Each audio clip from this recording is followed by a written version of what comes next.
자, 연쇄살인범들에 대해서 조금 더 이해를 깊이 있게 해보고자 합니다. 우리가 흔히 그냥 연쇄살인을 마치 최근에는 이렇게 상품처럼 소비하는 경향들이 있어서 조금 불편한데요. 극단적이고 잔인한 그 장면만, 수법만, 피해의 모습만 막 이렇게 자극적으로 보여주고, 아, 충격이야, 어떻게 저럴 수 있어. 저는 그건 올바른 사회적 태도는 아니라고 생각을 합니다. 한 분 또는 여러분의 희생이 담겨 있는 이 살인 혹은 연쇄살인이라는 범죄 사건에 대해서 우리는 조금 진지할 필요가 있다는 생각을 갖고요. 그래서 이 사건을 외면하고 오히려 다루지 않는 것도 저는 반대하지만, 이 이야기를 하려면 여긴 뭔가 의미가 있어야 된다는 거죠.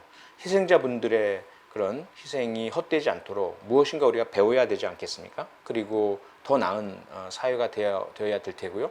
유사한 형태의 피해를 방지하고 막아야 되겠죠. 그것이 우리가 연쇄살인을 이야기하는 이유고 의미라고 저는 생각을 합니다. 그래서 한번 들여다 봐야죠. 이들은 누구인가? 왜 이런 범죄를 저지르는가?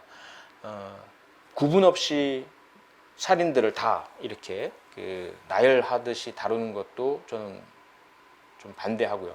그래서 제가 사실은 이제 언론이나 방송하고 이 일을 할 때도 무수하게 많은 거절을 합니다. 제가 가지고 있는 이 원칙에 조금이라도 위반되면 저는 이제 같이 못하겠다고 말씀을 드리죠. 뭐 존중은 합니다. 어쨌든 그쪽은 그쪽대로의 이유가 있고 원리가 있고 논리가 있으니까. 하지만 저는 저대로 범죄 문제를 다루는 연구자로서의 기본적인 이제 윤리는 지켜야 되기 때문이죠.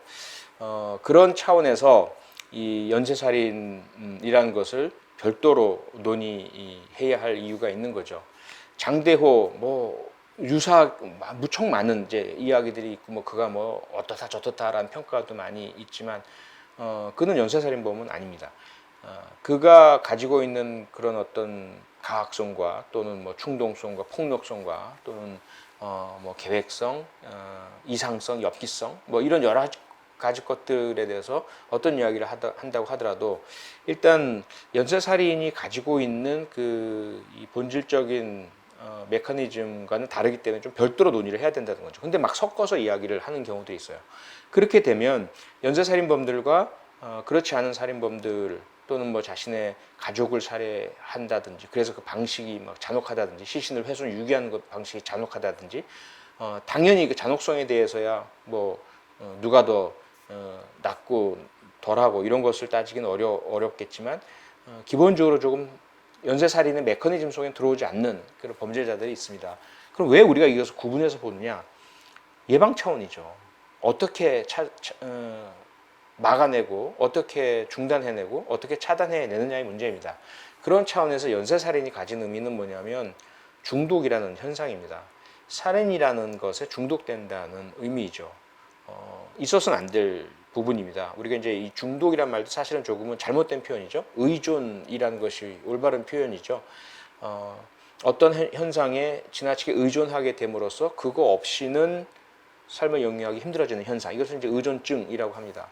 알코올 의존증 또는 니코틴 의존증, 혹은 마약 의존증, 이러한 다양한 형태의 약물 의존증, 이런 부분들이 그러한 대상에 의존하게 됨으로써 일상생활의 지장을 초래하고 금단 현상이 일어나고 부작용이 일어나고, 그런 부분들을 이제 이야기를 하는데, 살인이란 것이 어떻게 중독이 될 수 있을까?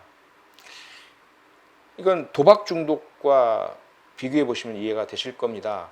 알코올이나 마약이나 니코틴이나 이런 것들은 다 약물이죠. 섭취함으로써 뇌에 작용을 해서 중독 현상, 의존 현상을 만들어내는 것인데, 그런데 도박은 그렇지 않잖아요.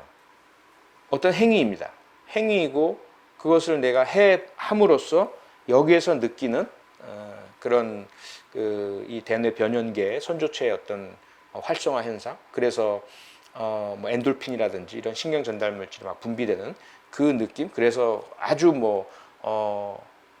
쾌감을 느끼고 성취감을 느끼고 만족감을 느끼는 그러한 경험을 해본 이후에는 다른 일상적인 생활에서 그걸 겪지 못하다 보니까 또 찾아가는 거죠. 도박 중독의 메커니즘이 그런 것이죠. 그래서 손을 자르고 나서도 도박 절대로 안 할 거야 라고 손을 자르고 나서도 의수로 또 도박을 하는 사람들이 나타나는 것도 바로 그러한 의존증 때문인데요. 살인이 그런 의존증을 불러일으킨다는 것 자체가 참 이해하기 어렵죠. 그런데 그것은 현실입니다. 유영철, 강호순, 정남규 모두 똑같이 법정에서 자신들은 또다시 살인을 하고 싶다라는 공개적인 주장을 했고 그것은 사실입니다. 뭐 외국의 여러 나라 연쇄살인범들도 마찬가지인 거죠. 그런 중독 현상이 일어난다는 것은 그들이 행하는 살인의 모든 단계에 이들은 상당히 깊은 의미를 부여하고 있다는 것이고요. 여기에는 하나의 리추얼, 의식처럼 행한다는 것을 우리는 알 수 있습니다. 모든 것에 의식이라는 것이 있죠. 예를 들어 야구 선수가 타석에 들어섰을 때 자기만의 의식이 있습니다. 뭐 여기 치고 여기 치고 배트를 들었다 놨다 똑같은 행동 반복하고 그게 때로 팬이 보실 때는 웃기다 재밌다라고 하시겠지만 그 선수는 그 루틴이 깨지면 밸런스가 깨지고 리듬이 깨져서 잘 못하는 경우들이 많죠.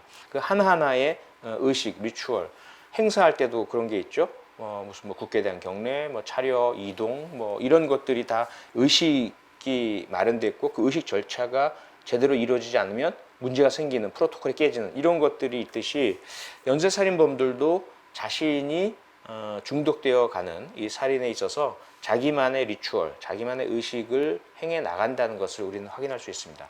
이것을 우리가 왜 알아야 하냐면 두 가지 이유죠. 하나는 중단시키고 예방하기 위해서, 또 하나는 빠른 시기 안에 검거하기 위해서입니다. 그래서 이 연쇄살인범들이 물론 각자 다르긴 하지만 그래도 일반화시킬 수 있는 그 심리적인 의식의 단계를 7단계로 나누어서 주로 우리가 연구하고 살펴보고 그리고 대응책을 세우고 예방책을 세우고 또 수사기법 프로파일링을 하고 있거든요. 그래서 이 연쇄살인의 심리 단계 7단계를 곧 말씀드리겠습니다. 구독, 좋아요, 알림 설정 안 하면 흠칫뿡